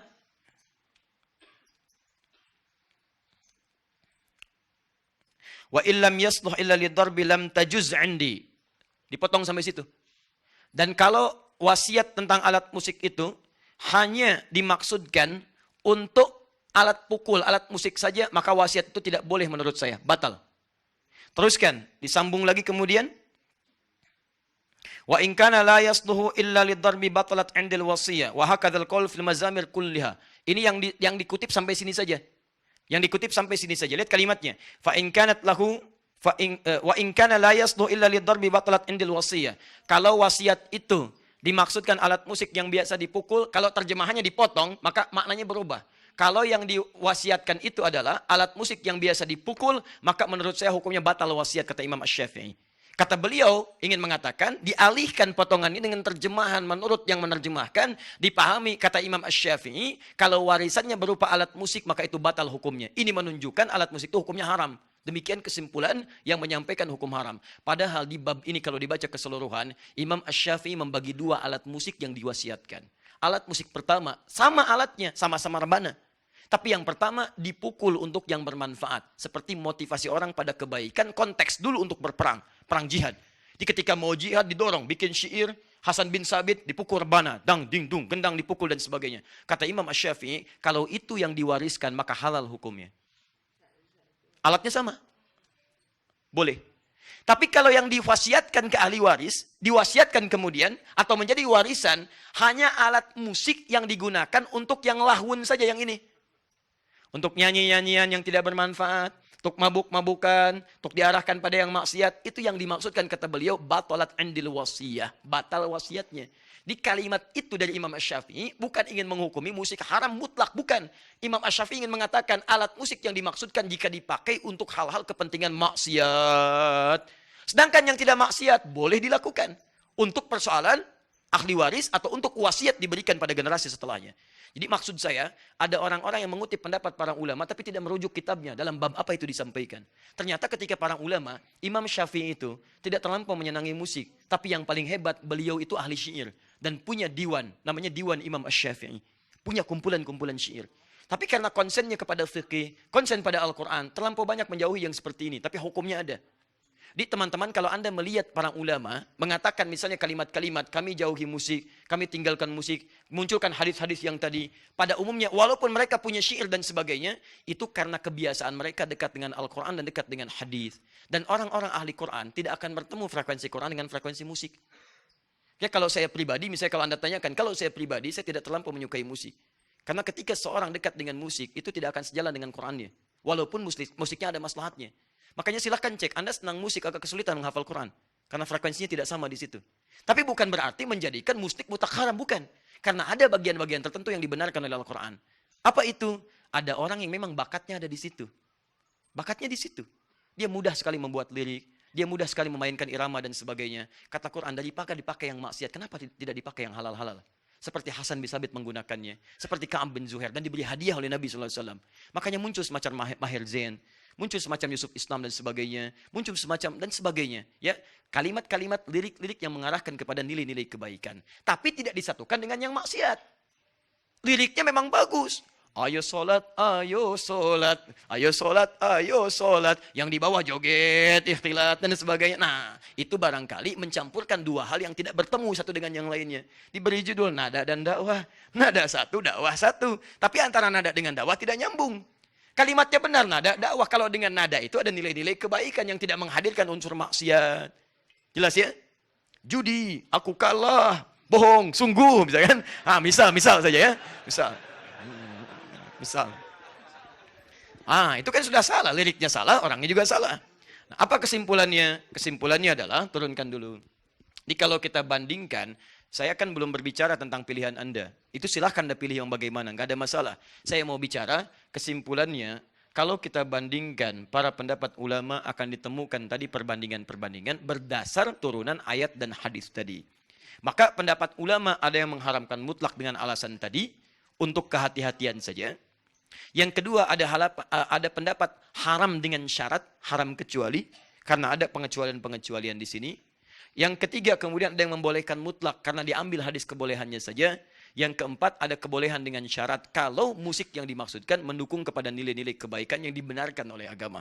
Di luar itu, maka semuanya masuk pada kategori yang tidak dibenarkan. Nah, dari 4 ini, bagaimana kita menyimpulkan tarjihnya? Yang paling gampang, para ulama membuat hukum umum. Ditariklah garis dari kiri ke kanan. Garis ini kesimpulan terakhirnya. Tengah-tengahnya disebut mubah. Fokus. Tarik ke kiri jadi makruh. Tarik ke kiri lagi jadi haram. Ini tarik ke kanan, jadi sunnah. Ini hukum asal ya. Jangan kaitkan dengan musik dulu, hukum asal. Tarik sunnah ke sini jadi wajib. Fokus. Perhatikan baik-baik. Hukum ini cuma 5. Mubah, tarik kiri makruh, tarik kiri lagi jadi haram. Tarik kanan sunnah, tarik kiri, kanan lagi jadi wajib. Kita letakkan musik pada porsinya. Perhatikan baik-baik. Jika musik itu tidak ada hubungan sama sekali dengan maksiat, dan tidak mengajak juga misalnya secara langsung pada ketaatan yang standar-standar saja, maka dihukumi mubah di sini. Bisa lagu-lagu kebangsaan yang sifatnya tidak ada lirik maksiat dan sebagainya. Di Saudi ada lagu kebangsaannya, Indonesia ada lagu kebangsaannya. Dan dengan nilai-nilai itu disampaikan nilai-nilai kebangsaan suatu bangsa misalnya. Maka itu masuk pada kategori yang ini saja, mubah. Karena itu hampir tidak ditemukan ulama di setiap tempat walaupun mengharamkan, tapi anehnya agak susah memberikan fatwa haram pada lagu kebangsaannya. Bisa cek di Saudi Arabia, pernahkah Anda mendengar ulama Saudi berfatwa haram hukumnya lagu kebangsaan? Kalau disampaikan selesai urusan kehidupannya. Baik. Kan tidak mendengar, ya. Sama di Indonesia juga begitu. Yang mengatakan haram, nggak ada yang berani. Ayo posting, haram lagu Indonesia Raya. Kalau tidak berurusan dengan tersangka dan sebagainya. Kartu merah dia tuh. Ya. Kenapa? Agak aneh memang. Saya pakai jas semalam, Anda ribut. Saya sampaikan ini Anda ribut. Ini Masya Allah luar biasa. Kita menyesuaikan penampilan lah ya. Kalau lihat gorong-gorong ya pakai kaos gitu kan. Kalau ke pengajian ya pakai pakaian yang sesuai. Sesuai. Sesuai. Jangan lihat God pakai batik, ke pengajian pakai kaos, nggak nyambung kan? Misal, nggak ada yang hubungan yang lain, hubungan ke sini. Kita bicara musik. Sekarang lihat sini. Kalau dari musik itu kemudian, maaf, dia tidak langsung terkait dengan maksiat. Tapi di situ ada yang membuat diri kita itu masih ingat sholat, masih Quran dan sebagainya, tapi malas beraktivitas dalam urusan-urusan keduniaan. Larut dalam itu, maka minimal dia jatuh hukum makruh di situ. Makruh. Lupa karena menyimak lagu dan sebagainya. Dibuat hayalan-hayalan, itu kan? Tapi sholat masih ingat. Sholat, ingat. Kerjakan sholatnya. Baca Quran juga iya. Cuman sayang kadang-kadang misalnya dalam pekerjaan yang lebih maslahat kadang-kadang tidak dikerjakan. Karena larut mendengar yang seperti itu. Makruh hukumnya. Ini. Kalau sudah masuk pada aspek yang dilarang. Dengan musik bukan lalai lagi. Sholat nggak dikerjakan. Kamu ingat sholat ya? Iya mah saya ingat. Tapi nggak dikerjakan. Memang ingat. Cuman nggak dikerjakan. Ada yang sama sekali nggak ingat sholat. Ada yang langsung bermaksiat di situ. Alat-alatnya sudah ada drumnya, ada gitarnya, ada macam-macamnya. Sampingnya apa? Minumannya juga ada. Bukan minuman biasa. Begitu minum bermasalah. Ada tabletnya juga bukan tablet biasa. Begitu dimakan, ada persoalan di situ. Dan seterusnya. Mabuknya ada. Mohon maaf, sakaunya ada di situ. Zinanya juga ada di situ. Yang kalau berdendang, maaf ya, pelakunya saja sudah masuk dengan cara maksiat. Maka pesertanya pun pasti akan bermaksiat. Silahkan Anda lihat konser-konser musik yang diawali para penyanyinya dengan proses yang salah, dengan bermaksiat di situ, maka akan menghasilkan para peserta pun yang larut dalam maksiat. Datangnya yang dibawa apa? Yang dibawa itu halal yang maksiat. Minuman yang tidak jelas, arah yang tidak jelas, joget-joget tidak jelas, ikhtilat tidak jelas, maka jelas itu hukumnya haram. Haram hukumnya. Ya. Judulnya memang bagus, ketika ditepuk yang diarahkan salah. Ya, maaf, saya tidak harus sebutkan itu kan, nanti jadi masalah lagi. Itu dipahami saja. Tapi kalau kemudian dari situ ada nilai-nilai kebaikan yang dibawa bahkan mengarahkan pada nilai-nilai agama. Yang memang di situ domainnya dia. Di situ bakatnya, hidupnya di situ. Siapa contohnya? Jangan ambil contoh sekarang. Ambil contoh di masa Nabi namanya Hasan bin Thabit. Hasan bin Thabit. Bahkan langsung dipuji oleh Nabi SAW. Bahkan dinantikan syairnya. Begitu ada yang mencela, Hasan tampil membela Nabi SAW dengan syairnya. Bahkan di situ dibutuhkan syairnya Hasan untuk membela nilai-nilai Islam. Karena konteksnya sangat dibutuhkan. Naik hukumnya bukan sekedar mubah. Ada nilai sunnah di situ. Karena golongan-golongan itu tidak bisa mendengar yang lain kecuali syair. Bahkan bisa jatuh pada hukum yang sangat luar biasa. Walaupun ini jarang. Sangat jarang. Bisa masuk pada kategori wajib. Kalau memang itu jadi wasilah satu-satunya untuk memahamkan orang tentang Islam. Contoh. Saya bertemu dengan Profesor Silmi. Hamid As-Silmi. Beliau dari Kanada. Tidak sedikit orang Kanada masuk Islam. karena mendengar lirik-lirik keislaman. Karena memang dunianya di situ. Kalian sering dengar Justin Bieber, macam-macam dan sebagainya. Misalnya, satu kali dia mendengar lirik-lirik Islam. Begitu mendengar dia penasaran. Karena dia ahli musik, dia dengar, masuk Islam karena mendengar lirik-lirik Islami. Memang poinnya cuma itu. Dipakai yang lain nggak bisa. Diajak dengan kalimat nggak bisa, didakwahi nggak bisa, dengan toleransi juga nggak bisa, dengan kalimat-kalimat baik nggak bisa, ditraktir nggak bisa. Begitu dengar lirik, masuk Islam. Pertanyaan saya, apa hukum yang seperti itu? Apakah Anda katakan haram? Kalau status masuk Islamnya dengan cara yang haram, bagaimana? Oh, ini Islam haram. Oh, Islam haram bagaimana? Gak bisa. Gak bisa. Ya. Maka dari situ, jangan cepat menyimpulkan sesuatu, apalagi pada hal yang tidak Anda ketahui. Ulama saja berbeda pendapat dengan orientasinya, tapi masih memberikan ruang pada yang lainnya. Dan yang paling luar biasa adalah, ketika Anda ingin menulis sesuatu, coba lihat tuh referensinya. Sehingga bisa ada kesimpulan yang paripurna di sini. Jangan asal dikeluarkan kalimat. Sehingga membuat kemudian orang-orang jadi bingung dengan apa yang kita sampaikan. Karena situ, silahkan Anda lihat di sini sikapi dengan baik. Dan ulama sepakat di sini. Jika alat-alat yang digunakan untuk maslahat bahkan mubah itu. Misal, peraga-peraga untuk anak TK, anak-anak SD. Bukankah orang-orang sekarang mengajarkan, maaf, baca Quran, baca kalimat-kalimat hijaiyah dengan menggunakan nyanyian? Alif, ba, ta, tha, jim, ha, kha. Nyanyian bukan? Ada musiknya enggak? Ada iramanya enggak? Ada. Lalu Anda katakan, haram. Masya Allah, bagaimana? Dan dunia anak berbeda dengan dunia orang dewasa. Silahkan tanyakan pada pakar anak-anak. Akan lain. Psikologi mereka lain. Senang mendengar ada yang iramanya. Senang melihat sesuatunya. Makanya ketika diberikan sesuatu dengan pendidikan yang tadi, cepat mereka. Karena itulah dulu, orang-orang mengajarkan anak-anak itu salah satunya dengan irama-irama yang diambil dari teori-teori musik. Tapi dialihkan kepada konteks pelajaran. Bukan musik-musik maksiat. Rumusnya tetap 16 rumus disebut dengan bahar. Formulanya sama, tapi dialihkan bentuknya. Contoh, jadilah Alfiyah Ibnu Malik. Alfiyah sampai sekarang dipelajari di pesantren.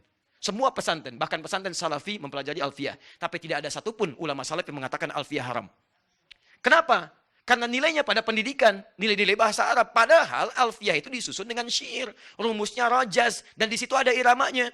Kalamuna lafzun mufidun kastaqim wasmun wa fi'lun thumma harfunil kalim wahiduhu kalimatun wal qawlu am wa kalimatun biha kalamun qad yu'am bil jarri wat tanwini wan nida wa al wa musnadin lil ismi tamyizun hasal bitafa'alti atat wa ya if'ali wa nunik balan nafi'un jali. Ada iramanya, ada qafiyahnya, tapi tidak ada satupun yang mengatakan haram. Tidak. Kenapa? Karena nilai-nilai tadi dialihkan pada hal-hal yang bermanfaat dalam kehidupan. Ada alfiyah ilmu hadis pakai syair, ada alfiyah ilmu Quran pakai syair. Tapi menariknya, tidak ada satupun ulama mengatakan alfiyah hadis haram. Alfiyah syair, alfiyah Quran haram. Tidak ada. Alfiyah Quran itu bukan Qurannya, tapi syair-syair untuk memahami ilmu-ilmu Al-Quran. Teman-teman, hadir. Yang jadi masalah, ketika Quran ditinggalkan, hadis ditinggalkan, dibawalah notasi-notasi itu pada keperluan maksiat lagi. Disusun alat-alatnya. Karena kebanyakan dipakai maksiat, akhirnya orang umumnya memahami. Kalau ada alat itu lekat dengan maksiat, akhirnya umumnya cenderung untuk menjauhinya. Muncul rumusan, nggak ada masalah. CDF, GABC, GABC, D, FIS G, DBC, ABC, D, ABC, D, FIS GIS A, FIS GIS A, BCIS DIS E, BCIS DIS E, FIS GIS AIS B, FIS AIS B, CIS DIS AIS FIS. Jadi gitar, kunci A, kunci B, kunci C, ya, kunci G, kunci F, dan sebagainya.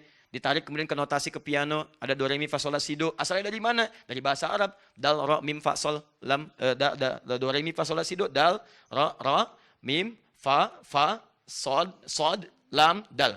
Ya, dal, ro, mim, fa, sol, lam, dal. Ya, sod, do, re, mi, fa, sol, la, si, do. Betul.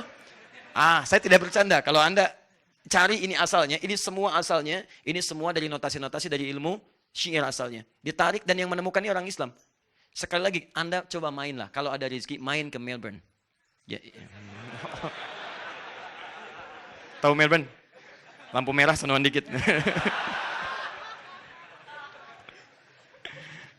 Anda masuk ke Melbourne, main ke Islamic Museum. Islamic Museum. Jadi kalau kita datang, ini posisinya di sini. Anda datang dari sini nih. Lewat sini. Ini nggak bisa parkir di sini, nanti diusir warga. Anda ke sini. Ini ada parkiran di sini. Parkirannya cukup luas. Anda masuk dari pintu belakangnya ke sini. Di sini ada tukang kebab. Di sini ada pelayan perempuan, ya. Belum nikah, masih ada peluang. Nih, orang masuk sini. Ini tangga ke atas. Anda jangan naik tangga, lurus ke sini aja. Nah, di ruangan ini nanti ada Hazanah Islamic Gallery. Disitulah teman-teman Anda akan temukan bagaimana terkumpul hasil peninggalan orang Islam, karya-karya orang Islam. Di antaranya apa? Ada karya tentang prototipe pesawat Abbas bin Firnas. Di atasnya langsung diberikan gambarannya. Ada karya-karya Avicenna dan ada karya-karya disebutkan catur di situ ada. Kemudian alat musik Islam disebutnya alat musik Islam. Imam Azif ada pada zaman dulu dan ditemukan notasi termasuk catur. Papan caturnya ada. Syatranj itu ditemukannya oleh siapa? Orang Persia, kemudian diberikan notasi dari orang Islam. Raja dari kata Malik, ya. Kemudian ada patih lagi di situ. Ada kemudian kuncung, ya. Dan itu ada istilah-istilahnya. Betul. Ya kan? Gini. Kuncung garanya lurus gini, ada yang seperti ini, ada yang putih, ada yang hitam kan? Baik yang putih lurus begini, yang hitam begini. Nggak bisa lurus dia, bering aja begini. Ya, jadi kalau ada orang jalannya miring, kuncung. Ya, bisa. Ya, termasuk di sini ada notasi tadi, do, re, mi, fa, sol, la, si, do, dari mana diambilnya. Anda bisa foto itu. Bisa foto, bisa lihat-lihat dan seterusnya. Anda bisa diambil. Nanti Anda masuk lagi, lurus lagi. Di sini ada kaca. Di kaca itu ada wallpapernya, wallpaper dari Syajaratun Nabi. Ya, jadi generasi keturunan Nabi. Dari Nabi Adam terus sampai ke bawah. Sampai ke Nabi Muhammad SAW. Ada semua silsilahnya di situ. Bisa diturunkan. Nah, jadi maksud saya adalah, ayo coba kita luaskan wawasan. Dan kesimpulan terakhirnya adalah, tarjihnya, mana yang terkuat di antara ini? Selalu yang paling kuat itu yang pertengahan. Karena kita diminta oleh Allah untuk mengambil bagian pertengahan. Kita umat pertengahan. Quran surah kedua ayat 143. Wa kadzalika ja'alnakum ummatan wasata, yang tengah-tengah. Jadi kalau kita melihat proporsional saja, jangan-jangan antum haramkan mutlak tapi antum butuh sesuatu untuk bermanfaat dalam diri antum. Jangan-jangan halalkan mutlak tapi ada maksiat yang berbahaya di situ. Karena itu, jika memang dengan musik itu Anda bisa mendapatkan manfaat yang dibutuhkan untuk mendukung agama, Anda boleh ambil bagian dari porsi itu. Tapi kalau nggak ada manfaatnya, saran saya tinggalkan. Karena nggak ada manfaat dalam kehidupan Anda. Ya, kalau saya pribadi, saya tidak terlampau menyukai hal seperti ini. Saya belajar itu untuk menjelaskan hukum, bukan ingin ikut kemudian terlibat dalam hal-hal yang dimaksudkan. Tidak. Saya jurusan saya di bahasa Arab. Ya, spesialisasi saya tentang Al-Quran. Karena saking cintanya dengan Quran, saya belajar bahasa Quran. Bukan untuk bisa bahasa Arab, tapi mendalami bahasa Quran. Maka kami pelajari itu. Dan di jurusan bahasa Arab pasti akan belajar dengan ini semua. Makanya kami punya argumentasi untuk menyampaikan. Karena saya pelajari. Ya, 5 tahun di Tripoli saya pelajari tentang ini, tentang syair, tentang rumus, tentang macam-macam. Sampai apa unsur syair dan seterusnya. Sampai ditemukanlah kalimat ini. Anda kalau nggak belajar tentang ini, Anda nggak akan paham kenapa kalimat Quran turunnya dengan lahwal hadith. Kenapa di sini ada malahi, kenapa ada ma'azif, kenapa tidak disebutkan kalimat musik. Karena yang dimaksud musik pada saat itu, apa yang tadi kami terangkan. Bukan berarti jadi otoritatif, bukan. Ada juga yang lain yang mungkin punya pendapat. Yang penting kita saling menghormati. Yang salah itu adalah yang terlalu fanatis dengan pendapatnya dan menjadikan perpecahan dalam kehidupan. Anda boleh punya pilihan, tapi tidak harus memaksakan pilihan Anda pada orang lain. Tetap kita sama-sama, Anda pakai kaos, orang lain pakai kaos. Bukan berarti kaos Anda harus dipakai kaos orang lain. Tidak harus ukuran Anda dipakai ukuran orang lain. Saya ukurannya misalnya M, tuh kan? Ini mungkin XL. Apakah mungkin saya paksakan kaos saya dipakai kaos oleh Mas Dwi misalnya? Nggak bisa. Nggak bisa. Yang penting sama-sama pakai kaos. Yang salah yang nggak pakai baju. Itu poinnya. Jelas ya? Baik, jadi mulai hari ini, tapi saya selalu memberi catatan. Kalau Anda mau jadi ahli Quran, sudah selesai. Nggak ada hubungan dengan musik. Karena frekuensi musik nggak akan sama dengan frekuensi Quran. Ya, kecuali dalam hal yang tadi saja, yang membantu untuk nilai-nilai ya pengaktifan Quran seperti huruf saja, atau ada maqamat. Maqamat itu digunakan. Kalau dulu disebut dengan naghmah, ada bayati. Bayati, ya, ada ras misalnya kan. Ara tayran ala al-ghusni yunadi Ar-Rahman. Nah, itu diterapkan ke surat Ar-Rahman. Suka ada itu. Ada ras, ada bayati, ada hijaz, ya, dan seterusnya. Kalau saya nggak terlalu pandai itu. Ya, kalau kami hanya mendalami bacaan-bacaan, murattal, kemudian menghafal dan sebagainya. Mungkin ada yang mujawwadah. Itu yang dihadirkan di MTQ dan seterusnya. Itu nggak ada masalah. Tapi kalau hal-hal yang sifatnya yang tidak bermanfaat, saran saya tinggalkan. Karena itu nggak ada manfaat dalam kehidupan kita. Sepakat sampai sini? Sepakat. Nah udah, kalau sudah sepakat, saya sampaikan jelas. Paham sekarang? Jadi apa hukum musik? Masya Allah. Satu bilang mubah, satu bilang haram, satu bilang ini, Masya Allah. Nanti kesimpulan terakhirnya, apa hukum musik? Relatif. Kita berjumpa lagi insya Allah di pertemuan berikut. Saya izin menyampaikan pengumuman. Pertama, alhamdulillah ada beberapa yang sudah kita diskusikan untuk membuat keadaan kita lebih baik, dekat dengan Allah, berkontribusi positif bagi bangsa kita, dan insya Allah menjadi generasi yang terbaik untuk ke depan. Salah satunya adalah kita ingin mengembalikan pemahaman pada Quran dengan cara yang baik dan semangat untuk menghafalkannya. Ada buku yang sudah kami bagikan di 3 tempat di Bandung ini, ya bukunya Muslim Zaman Now, hafal Quran dalam 30 hari, itu baru kita bagikan. Kajian buku itu Anda bisa simak di Akhir TV atau bisa ke Bekasi tiap malam Jumat. Ba'da maghrib sampai ba'da isya. Itu membahas tentang isi buku itu. Ya, cuman saya berikan Anda peringatan sebentar, itu buku ditulis kurang lebih dalam 2 hari lah. Ya. Kemudian persoalannya nanti dicetak dia dengan 3 tempat cetakan yang berbeda, dengan komputerisasi yang tidak sama. Saya punya keyakinan di bagian mushaf yang belakang itu di situ ada lompatan-lompatan, mungkin ada yang tidak sama. Misalnya suratnya An-Naba atasnya mursalat, ya kan? Atau ada yang lompat. Nah itu ada pola komputer yang berbeda di situ. Itu nggak ada masalah. Nanti kita akan cetak ulang, ya, dan kita sesuaikan itu. Jika ada masukan-masukan, kasih kabar kami untuk disempurnakan kemudian. Tapi poinnya adalah nanti setelah buku itu ada, insya Allah setiap taklim kita akan ada simulasi untuk menghafal Quran di setiap tempat yang saya ajarkan. Di antara datang dengan pulang ada perbedaannya. 2. Untuk di Bandung, pusat-pusat untuk terbitan nanti buku-buku untuk panduan, kami sudah hadirkan di Antapani nanti. Nanti ada Kuantum Akhyar penerbit di situ, KAP. Anda bisa terhubung ke sana. Kalau Anda ingin konfirmasi masalah buku dan macam-macam, ya, sebagainya terkait dengan ajaran-ajaran Quran Sunnah Solution. 3, Anda yang berminat silahkan bisa mendaftar di Kuantum Akhyar. Itu akan ada kelas-kelas Quran.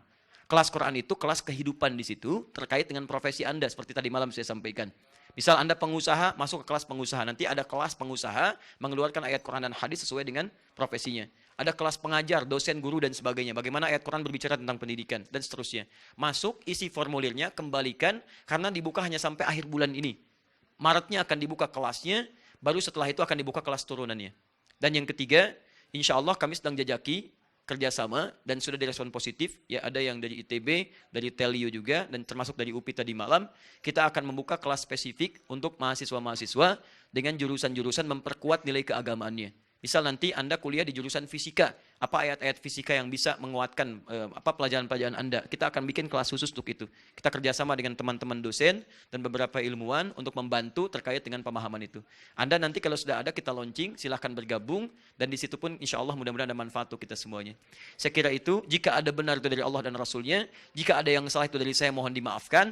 Fikih ikhtilaf adalah pembahasan untuk mewarnai kehidupan, mendapatkan kemudahan, bukan jalan untuk berdebat dan berselisih. Semoga bermanfaat. Subhanakallahumma wa bihamdika asyhadu an la ilaha illa anta astaghfiruka wa atubu ilaik. Wa akhiru da'wana alhamdulillahirabbil alamin. Wal afu minkum. Assalamualaikum warahmatullahi wabarakatuh.